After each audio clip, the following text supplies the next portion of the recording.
Do you believe the claims in this video I'm going to share with you? Because somebody said, and again, there are a number of people talking about the fires in California, right? There's a lot happening with that. And I have a lot of questions about the way these fires are spreading. Who is behind the scene? Who's pushing the button? How is it happening all at once? Why is it so devastating? There's a lot of questions we can ask. So that's one. So I'm going to pull up this video. Do you believe this narrative? Yes, I can hear you. So the family with the poor little girl who was Fire happening right now. Say that again. Why is there a fire happening right now? There are multiple fires that are taking place. Are you serious? Yeah.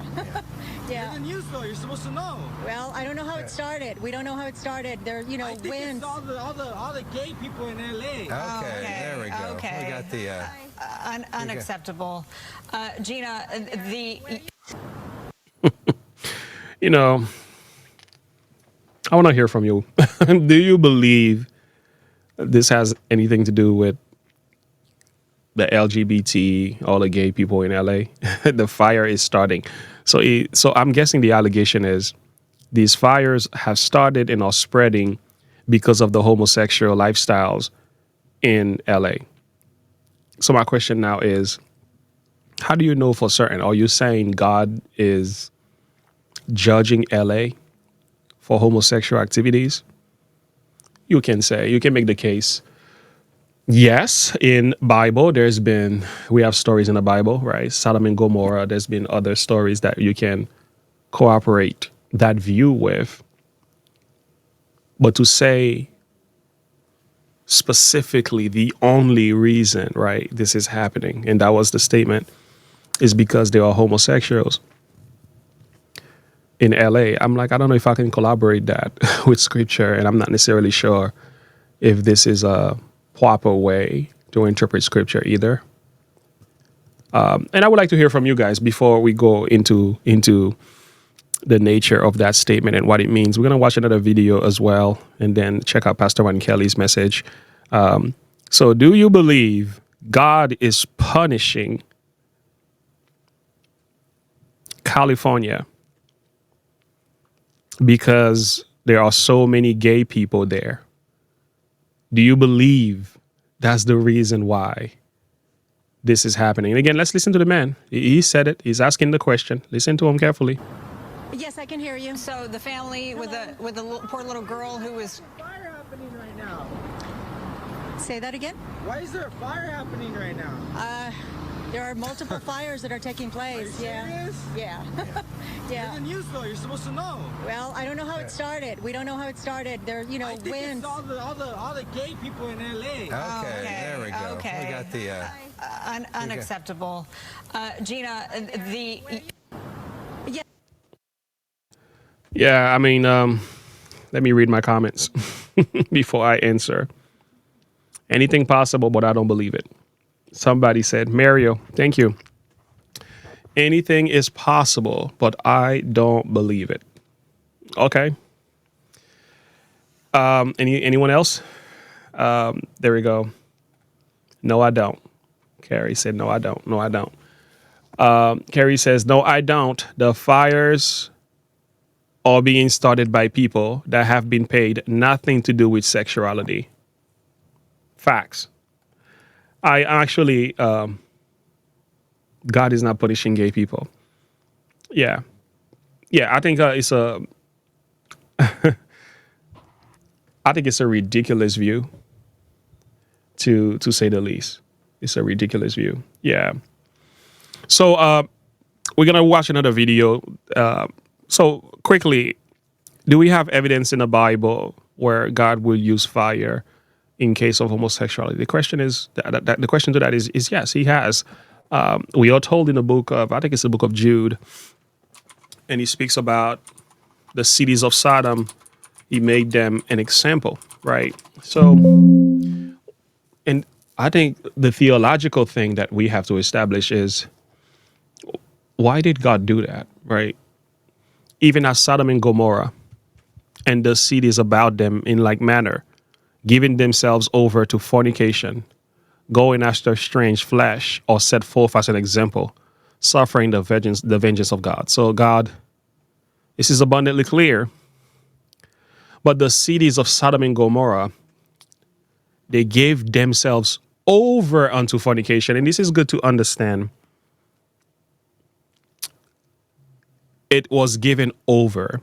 So that's different than to say a modern city today is guilty of fornication and God is punishing it as a result of that. This is why fires are happening. And I think that's not really balanced. That's not the right way to study the Bible. Because what happened in the city of Sodom and Gomorrah, they've given themselves to fornication. You and I know the story in Genesis chapter 16, that they were exceedingly evil. The Bible tells you that the men of Sodom were wicked and sinners before the Lord exceedingly. So they were wicked. There's no actually justification of this. And homosexuality, I've heard the argument. Oh, this was not about homosexuality. No, it was. It was. That was one of the reasons for it. Ezekiel also speaks, I think Ezekiel 16, speaks about the city of Sodom. Yeah, he gives you a little bit more of what was going on here. Yeah. There it is. As I live, save the Lord, Sodom and thy sister have not done, she and her daughters, as thou hast done, thou and thy daughters. Behold, this was the iniquity of thy sister Sodom. Pride. Listen now. Pride, fullness of bread, abundance of idleness, and in her that was in her and in her daughters. Neither did she strengthen the hands of the poor. They were haughty, committed abomination before me. Therefore, I took them away as I saw good. So it wasn't just homosexuality. Homosexuality was part of the sins that was in Adam, but there were other things happening here as well. So there was fullness of bread, idleness. Now, you can make the case.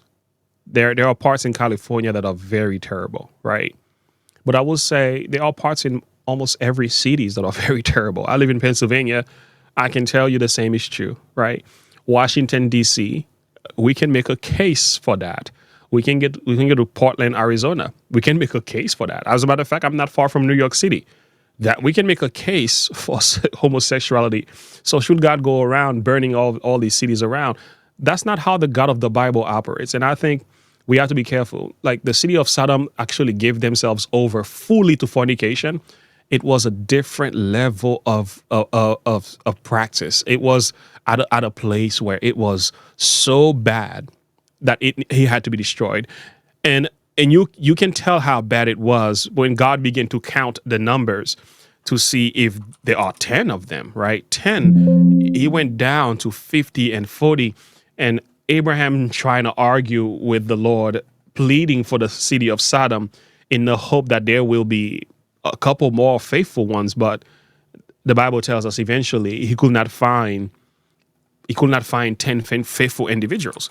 So this is why Lot and his daughters, even though the wife was turned into a pillar of salt, the reason that happened is because God couldn't find at least 10 people. So that means easily you can make the case millions of people, including adults and children, in the city of Adam had given themselves over to fornication.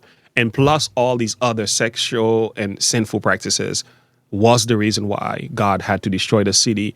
So Lot and his family were to escape the city, were given the opportunity to escape, and there were few in number, and God could not find at least 10 people who gave themselves over. And there's been other theologians who make the case. It doesn't necessarily mean everybody was actually homosexuals or part of the LGBT, even though there was no LGBT back then, but I'm trying to make a point. You can say, yeah, they weren't really there physically, but they might have been among those who supported it, so they might have been among those who fulfill Romans chapter 1. So they probably weren't, you cannot say everybody was practicing it, right?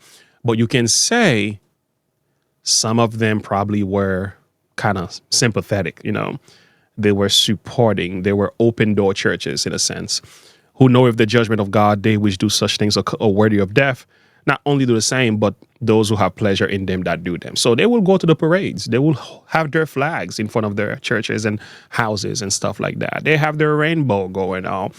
So, and by the way, this text is in direct connection to the homosexual lifestyle, but it's speaking from the context of the Roman Empire. But it's the same idea. The principle is still the same.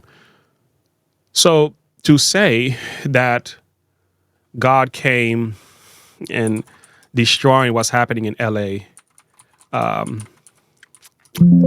you have God. You don't have God figured out correctly. So I think a good example we find in the scripture is, and this is not, I'm not making a case for the LGBTQ lifestyle. That's condemned in the Bible.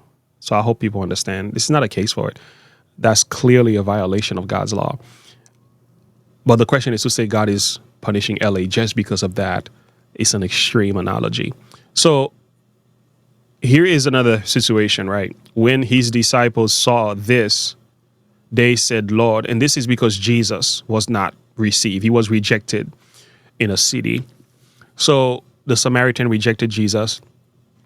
And as a result of that, the disciples were upset, right? So James and John, they asked Jesus, do you want us to, command fire to come down from heaven and consume them as Elias did, So that's a good reason to bring fire, right? They wanted fire to destroy these people for rejecting Christ, right? People reject the Lord.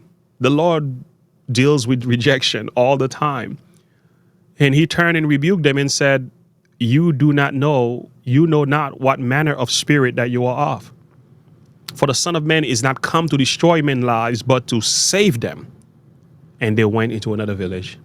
So Jesus said, I'm not about destroying lives, man. I'm about saving human lives. And I think we as Christians must understand that. The LGBTQIA plus community is not beyond the reach of God's grace.